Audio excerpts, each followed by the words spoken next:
চেন্নাই থেকে কলকাতা হয়ে আসছিলাম, আমার লাগেজটা উপরে ছিল, আমার হ্যান্ড লাগেজ। সো সে কিন্তু আমাকে চিনতো না, আমি কিন্তু মাস্ক পরে একেবারে হিজাব পরে ঢাকা, লাগেজটা উপর থেকে সে নামিয়ে দিয়েছিল। আমি আজকে বলতেছি, বাট আমি নিশো ভাই জানে না যে আমি মিস্ত্রি জান্নাত, আমি কথাও বলিনি। সো আমার ভালো লেগেছে, সে একটা আননোন পার্সনের লাগেজ নামিয়ে দিচ্ছে। It's a very amazing thing. আমি বিএনপি জজ, আমি আওয়ামী লীগ করতে পারি, আমি এনসিপি করতে, this is my personal thing.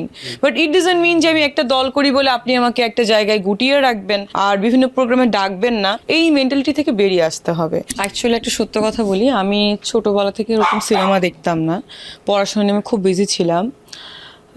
আমি মানে এটার ব্যাপারে না বলি, আমার ব্রিফিং না করি, বাট আমি যতটুকু ছবি দেখেছি, মানে যতটুকু জিনিস, আমি সালমান শাহ যখন মারা গেল তারপরেও আমি ওনার ছবি দেখেছি। এবং তারপরে কারা সুপারস্টার ছিল, মান্না ভাই অনেক বড় একটা ইন্ডাস্ট্রি বলতে পারেন, উনি মারা গেল। সো ওনাকে নিয়ে এতটুকু বলার যে আসলে ওই যে সালমান শাহ যেরকম ক্ষণজন্ম বলে, যারা অনেক বিগ কিছু আসলে অ্যাচিভ করে ফেলে তারা বেশি দিন বেঁচে থাকে না। তো মান্না ভাইয়ের ব্যাপারটা ওরকম হয়েছে, তাকে দেখার আমার সুযোগ হয়নি, আমি তো অনেক ছোট ছিলাম। সো মানে এটা নিয়ে কী বলবো, আসলে সে ভালো থাকুক ওপারে। তো আমি মনে করি যে সবাইকে রেসপেক্ট করা উচিত, যারা মারা গেছেন বা এখনও যারা বেঁচে আছেন, সোহেল রানা ভাইয়া থেকে শুরু করে যারা আছেন, সবাইকে এখনও আপনাদের ইন্ডাস্ট্রিতে ডেকে আনা উচিত, সম্মাননা দেওয়া উচিত। দেখেন তাদেরকে কিন্তু কেউ ওভাবে ডাকে না। আমি দেখলাম রিসেন্ট ববিতা ম্যামকে সবাই ডাকছে, কেন ডাকছে আমি জানি, হয়তো বা পলিটিক্যাল ইস্যু ছিল, বাট এটা ঠিক না। পলিটিক্যাল ইস্যু থাকলেও দেখেন আমার চয়েস, আমি দেশের নাগরিক, আমি যে কোনো দল আমি চয়েস করতে পারি। আমি বিএনপি চয়েস, আমি আওয়ামী লীগ করতে পারি, আমি এনসিপি করতে, this is my personal thing.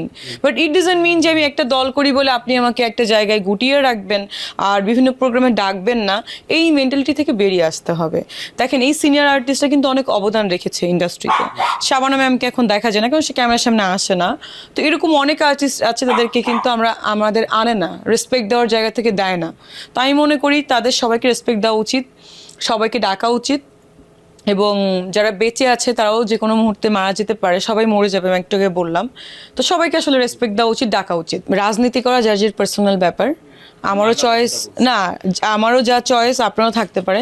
So Manna ভাইয়ের ভালো লেগেছে, মান্না ভাই ওরকম রাজনীতি করেছে, বা মান্না ভাই করলেও আমরা দেখেন মরে গেছে, একজন মানুষ নেই পৃথিবীতে, তাকে নিয়ে কোনো কথা না বলাই উচিত।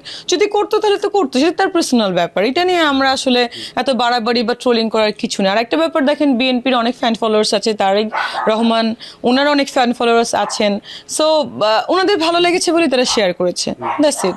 আমি আম্মাজান দেখেছি, আম্মাজান যে করেছিলেন, যে আম্মাজানের ক্যারেক্টার করেছিলেন, ওনাকে আমার যে কি পছন্দ, ওইটার পর থেকে আমার মাকে আমি আম্মাজান বলে ডাকি, মহারানী বলে ডাকি।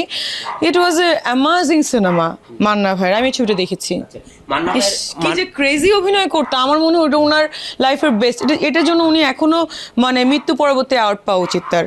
বিষয় হচ্ছে এক একটা সময় এক একটা প্যাটার্ন আসে সিনেমার। সো ওই টাইমে এক প্যাটার্ন ছিল সিনেমার, এখন একটা প্যাটার্ন।